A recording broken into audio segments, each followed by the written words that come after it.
So it's a huge topic and we aren't necessarily aware of it. But indeed, social networks and artificial intelligence, by the way, now also, which adds up, are used by foreign powers to destabilize our democracies. So there you cited a case. I don't know who is behind it, but in any case, there is evidence to show that it comes from abroad, and that it is rather to destabilize us. For example, a few months ago, there was false information. It wasn't a fake site circulating, but it was false information saying that we had sent 1,000 legionnaires to the front in Ukraine. You might have perhaps read it, maybe even believed it for a moment. All of this was completely false, but it circulated and was seen millions of times. And the best example to see the risk we face is what happened in Romania, where elections were annulled at the first in the round, with a technique somewhat similar to what you just described and what you have denounced. That is to say, in Romania, the pro-Russians, assisted by Russia, systematically set up for months fake accounts and first identified people who were vulnerable to false information because it doesn't work on everyone. There is a form of vulnerability. So people who were interested in alternative medicine, people who were interested in religions, that does not mean that everyone will believe nonsense when they look at those sites, but it creates predispositions. In any case, they had identified those as possible zones. And then the local information. And they methodically created fake accounts, fake ones, for months. Pages, thousands and thousands of fake pages, but they ended up attracting people. And then, when the campaign was launched, the candidate who was supported, pushed by the pro-Russians, started to create networks that linked back to these fake accounts. And that created a viral loop which resulted in him having absolutely insane success and being propelled by all this, which obviously distorted the democratic process. So, all this to tell you that we are not talking about fictions, about things that are not possible. This happened in a major democracy of the European Union, what I am telling you. And so it is clear that it is going to happen. In any case, they will try things during electoral deadlines, as they did there for Russia. So what do we do in the face of this? Indeed, it was said, we have created an agency that is vigilant, and so it watches, relays, conducts investigations, and now we release the information. And as soon as the information is established, we have a dialogue with the sites, and thus how we can act, and what our action is, and what perhaps has been. I will verify, because I don't know the exact case you mentioned. But what do we do about these sites? The only thing we can legally do today is look at all these fake sites and say that they do not comply with the terms of service, and we ask them to the removal. And so that's what the Viginum teams do.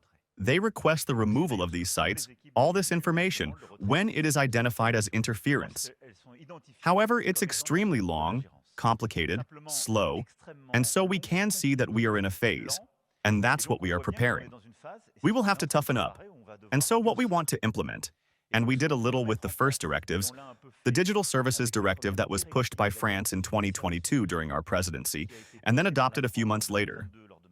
Later is to establish a real system of platform accountability. The only way to be very reactive and to avoid suffering, as you mentioned, is for hosts or platforms to have a responsibility when they allow it. Prosper false information or fake sites that are the result of interference. Just as you would be as a press entity, if there were false information pushed in one of the titles of the Eber group or an interference, I would ask you to remove it or the Viginum. And if it was not done, we would hold your responsibility accountable. That is not the case today for those sites. So, 1, it exists, and what you described shows. 2, we can now attribute it, that is to say, we most often manage to trace it back to states.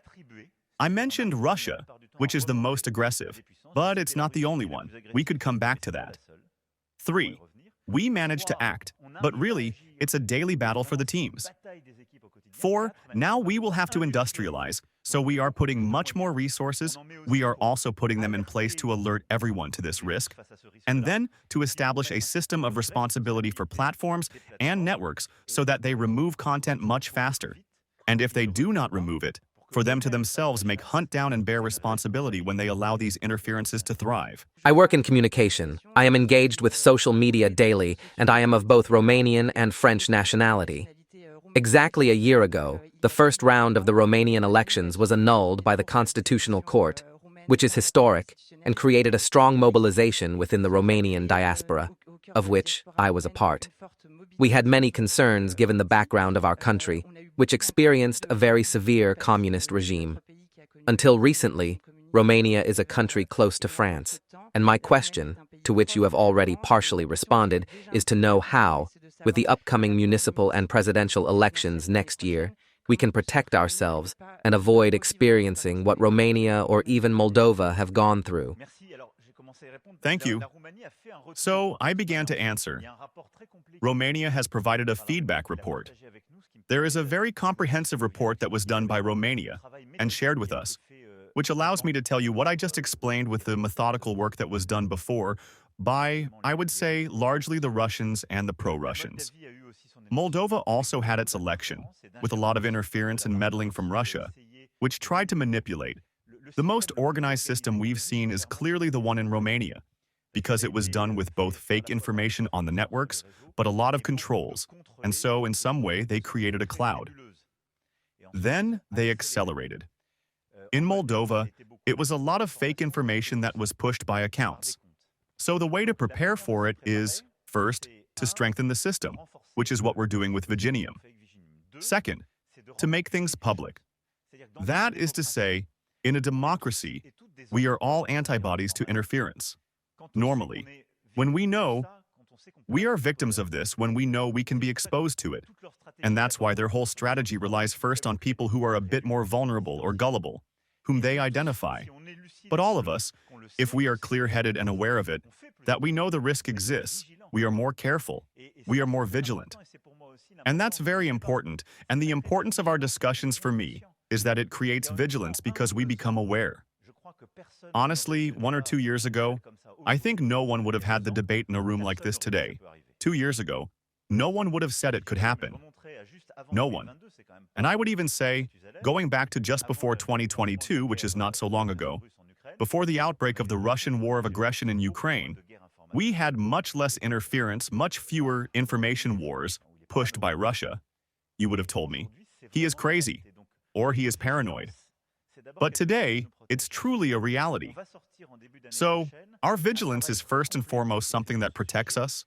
Then, we will proceed at the beginning early next year with a very comprehensive work that has been done on this subject, led by Viginium and the General Secretariat for Defense and National Security, along with the best experts. And we will also involve all the experts from various think tanks, academics, to explain how this risk exists. And then, thirdly, we are setting up systems where we disconnect much faster, as I mentioned. That is, we are creating a responsibility for the platforms. There is another battle linked to this. Finally, there are 2 things that I consider very important in this battle, and that need to be highlighted here. The first is the issue of fake accounts, what we call bots, trolls. You might have heard about it, but you don't see them. That is to say, when you have a message that is widely shared, you think to yourself, oh my, there have been 2 million people who supported it. When then, this message or this information ends up going viral, when it then sometimes becomes a form of information, in any case a social fact, which is then legitimately picked up by the press because they say there are still 2.5 million people who pushed it. You can't say today if it's 2 million people. You know that there are 2 million accounts, but you can't say if there are real people behind these accounts. So, there are people who do this for commercial reasons, sometimes political, but there are many people who use this for geopolitical reasons. And those who interfere, in the case of Romania, it has been very well identified, there were massive troll farms. And so, you had millions of fake accounts that were mobilized. We must demand from these social networks that they ensure, that they guarantee that behind every account, there is a real person. Another question, which we may come back to in the debate, is that of anonymity. But at the very least, we need to know if there is someone real or not. And if there isn't a real person, we can see that it distorts interactions. It distorts democracy. It distorts it when there is an issue of interference, but even when we are going to exchange with someone on a particular account, if it's a fake account, everything changes if there isn't a real person behind it. So that's something we'll demand, we'll fight for.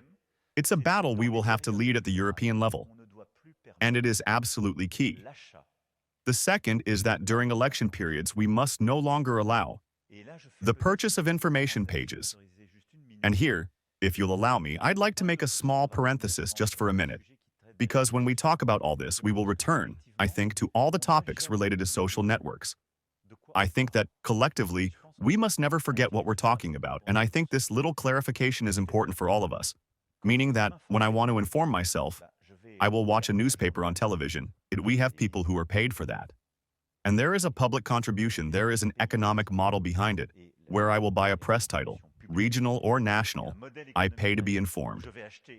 Then after, newspapers will supplement this remuneration with what they receive from classified ads or advertising. But there is an economic model. I pay to be informed. I approach professional people. Social networks, when we get informed on them, is it designed for you inform? No. What are social networks for? They are made to attract you, to create excitement in you to sell personalized advertising pages. That's the economic model. And that's why the infrastructure that these social networks constitute, and I'm not saying it's good or bad, because it allows for doing lots of great things, alerting, exchanging, etc. But it's an infrastructure that is created today with an economic model that is not non-profit, as we say in English. In good French, it's not charitable. It's an economic model based on the sale of personalized advertisements, because in fact, they will collect data about you to be able to say to a certain advertiser, I have someone who likes this type of product, or who is inclined, I will be able to push your advertisements to them. It's much better than displaying them, or even placing them in the press. That's why we've lost a lot of money in our press model because of that. So if that's the case, one must understand that the purpose of these social networks is not that you have deliberation, that you are informed. Their purpose is for you to spend as much time as possible on them, to create the maximum excitement, to gather the maximum amount of information, and to be able to push the maximum number of advertising pages to you. Once we understand that, we realize that, in the grand scheme of things, argumentation is the least interesting for social networks. Because when I change an argument, it doesn't create frustration or excitement. I get informed, which is very good, and then I leave. Emotion is better because it will generate more traffic. But negative emotion is even better because it leads to anger, rage, etc. Look, when we're on a social network, what works? It's that, or what's addictive, and what the algorithms pick up. And so, let's never forget in our discussions that when we talk about social networks, and I'm saying this, it can be something great, social networks too, but we are talking about something that is structured to create dependency, excitement, and thus rather negative emotions, because they make their money by pushing personalized advertising to you. Once we understand this bias, we realize that it's probably not the best place to get informed primarily. And we can clearly see that this bias is a vulnerability to foreign interference, because if I massively buy pages during the periods of pages or accounts or information that I can push, because I can also have things sponsored on these networks during electoral periods, well, I can completely penetrate the informational space. And so, beyond what we've discussed, transparency and the banning of trolls and fake accounts, and the prohibition of any advertising during electoral periods, paid, sponsored pages, or promoted content are key.